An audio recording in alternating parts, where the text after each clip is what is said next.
السلام علیکم۔ بسم اللہ الرحمن الرحیم۔ مختار سقفی نے کربلا کے شہداء کا بدلہ لیا تھا۔ جب مختار سقفی کے دربار میں ایک شخص حاضر کیا گیا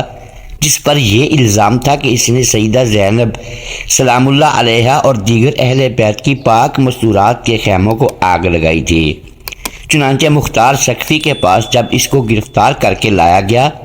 تو مختار نے کہا، بتا تو نے کیا جرم کیا ہے؟ اس نے کہا کہ میں نے یوم عاشور میں جب امام عالی مقام امام حسین علیہ السلام اپنے جانثار ساتھیوں کی لاشیں اٹھا کر تھک گئے تو اس کے بعد امام حسین علیہ السلام نے اپنی جان کا نذرانہ بھی اللہ تعالیٰ کے حضور پیش کیا۔ کربلا کے شہداء کی لاشیں بے گور و کفن کربلا کے تپتے صحرا پر چھوڑ دیے گئے اور خود یزیدیوں نے اپنی فوج کے واصل جہنم ہونے والے سپاہیوں کو عزت اور تکریم کے ساتھ جنازہ پڑھا کر دفنا دیا۔ قدرت نے یہ نظارہ بھی دیکھا کہ امام الانبیاء صلی اللہ علیہ وآلہ وسلم کے جگر گوشوں کے جسد عطر کربلا کی خاک پر بے گور و کفن نظر آئے، جبکہ ان کو بے دردی کے ساتھ شہید کر دینے والوں کے جنازے پڑھائے جا رہے ہیں اور عزت و تکریم کے ساتھ ان کو دفن کیا جا رہا ہے۔ امام سجاد المعروف امام زین العابدین، جو کہ اس وقت بیماری کی بنا پر امام حسین علیہ السلام سے شریک جنگ ہونے کی اجازت حاصل نہ کر سکے، یہ امام حسین علیہ السلام کے درمیانے صاحبزادے تھے۔ ان سے بڑے علی اکبر اور ان سے چھوٹے علی اصغر اپنی اپنی جان آفرین کے سپرد کر کے کربلا کے شہداء میں اپنا نام شامل کروا چکے تھے۔ تاریخ کی کتابوں میں کہا جاتا ہے کہ امام حسین علیہ السلام نے امام زین العابدین کو خود وصیت کی تھی کہ تم جنگ میں شریک نہیں ہوگے بلکہ تم میری نسل کو آگے چلانے کے لیے زندہ رہو گے اور اس لوٹے پٹے قافلے کو اور اس کی پاک مقدس مستورات کو بخیر و عافیت مدینہ لے جانا تمہاری ذمہ داری ہے۔ لیکن کچھ تاریخ دانوں نے یہ بھی لکھا کہ یزیدی فوج کا کماندار ابن زیاد جانتا تھا کہ امام زین العابدین کو شہید کرنا بھی کس قدر اہم ہے، کیونکہ اگر امام زین العابدین کو بھی چھوڑ دیا گیا تو پھر امام حسین علیہ السلام کے تمام بچوں کو اور ان کے خاندان کو شہید کرنا بے معنی ہوگا،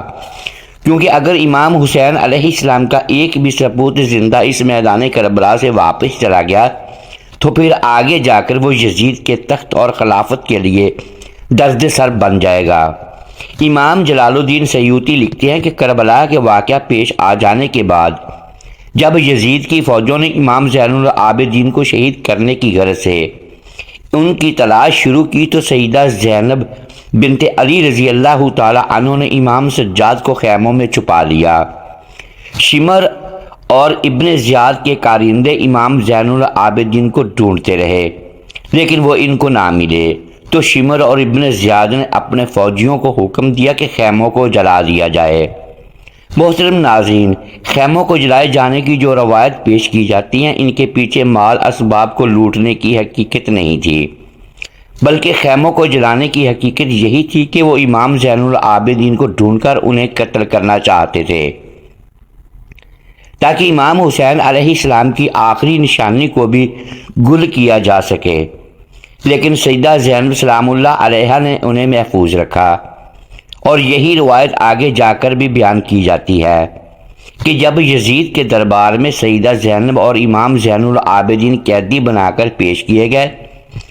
تو سیدہ زینب بنت علی رضی اللہ تعالی عنہ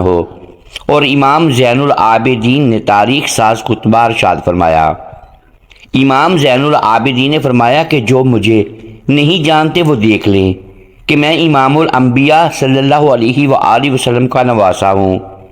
اور میری رگوں میں حیدر قرار علی المرتضیٰ کا خون دوڑتا ہے۔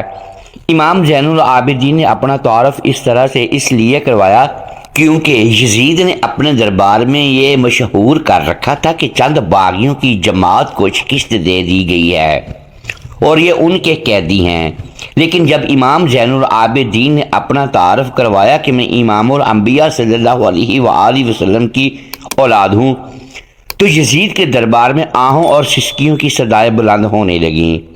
لوگ یزید کو ملامت کرنے لگے یہ دیکھ کر یزید نے امام زین العابدین کو شہید کر دینے کا حکم صادر فرمایا، لیکن سیدہ زینب نے یزید کو ملامت کیا اور کہا کہ امام سجاد امام زین العابدین کی طرف اپنے ناپاک ہاتھ بڑھانے سے پہلے تجھے میری لاش سے گزرنا ہوگا۔ یہ سن کر اور یزید کی ہمت نہ ہوئی اور یزید نے امام سجاد کو قتل کرنے کا حکم واپس لے لیا،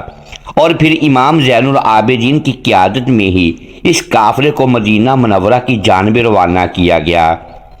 محترم ساتھیو، اسلامی تاریخ میں مختار ثقفی کو ہمیشہ سنہری الفاظ میں یاد کیا جائے گا، کیونکہ مختار ثقفی وہ شخصیت ہے جس نے امام حسین علیہ السلام اور کربلا کے باقی شہداء کا بدلہ لیا، اور اس نے چن چن کر ایک ایک مجرمین کربلا کو گرفتار کر کے انہیں سزائیں دیں۔ کہا جاتا ہے کہ مختار ثقفی کے دربار میں ایک شخص کو حاضر کیا گیا جس پر یہ الزام تھا کہ اس نے کربلا کا واقعہ رونما ہو جانے کے بعد سیدہ زینب سلام اللہ علیہا کی خیموں کو جلایا تھا اور ان کا مال اسباب لوٹا تھا، اور سیدہ زینب کے ساتھ بدتمیزی بھی کی تھی اور ان کی چادر کو کھینچا تھا۔ جب یہ شخص مختار ثقفی کے پاس لایا گیا تو مختار نے پوچھا، بتا تیرا کیا جرم ہے؟ تو یہ شخص چپ رہا۔ جب دوسری بار مختار ثقفی نے سختی سے پوچھا تو کہنے لگا کہ یا مختار، میرا کوئی جرم نہیں ہے، مجھے ویسے ہی اٹھا لائے ہیں۔ مختار ثقفی نے کہا، جو اس کو لے کر آیا ہے اس کو حاضر کیا جائے۔ چنانچہ اس کو گرفتار کر کے لانے والے سپاہی کو حاضر کیا گیا تو مختار نے کہا، تو اس کو کیوں اٹھا لایا ہے؟ تو اس نے کہا، یا امیر، اس کا جرم ہے میں ثابت کر سکتا ہوں، لیکن یہ خود ہی نہیں بتا رہا، اگر آپ حکم کریں تو میں بتا دیتا ہوں۔ مختار نے اپنی تلوار بے نیام کی اور کہا، تو پیچھے ہٹ جا، یہ اپنا جرم خود بتائے گا اور قبول کرے گا، اور اس کو کہا اپنا جرم بتا ورنہ ابھی تیرا سر قلم کر دوں گا۔ وہ شخص کہنے لگا، یا امیر، میں نے کوئی جرم نہیں کیا، بس میں نے سیدہ زینب کی چادر کو ہاتھ لگایا تھا اور خیموں کو جلایا تھا۔ یہ سننا تھا کہ مختار اپنا سر پیٹنے لگا اور کہنے لگا، تیرے نزدیک یہ کوئی جرم نہیں، جبکہ میرے نزدیک تو یہ تمام جرموں سے بڑا جرم ہے کہ تو نے سیدہ زینب کی پاک چادر کو ہاتھ لگایا، جس گھر کی چار دیواری میں جبرائیل امین بھی اجازت کے بغیر داخل نہ ہوں۔ تو نے اس گھر کی چشم و چراغ کی پاک چادر کو ہاتھ لگایا، تو نے اس گھر کے چشم و چراغ کی عزت پر ڈاکہ ڈالنے کی کوشش کی، تو نے ان کے خیموں کو جلایا۔ یہ کہہ کر مختار ثقفی نے اس شخص کا سر قلم کر دیا اور اس کی لاش کو جلا کر اس کی راکھ ہوا میں اڑا دی۔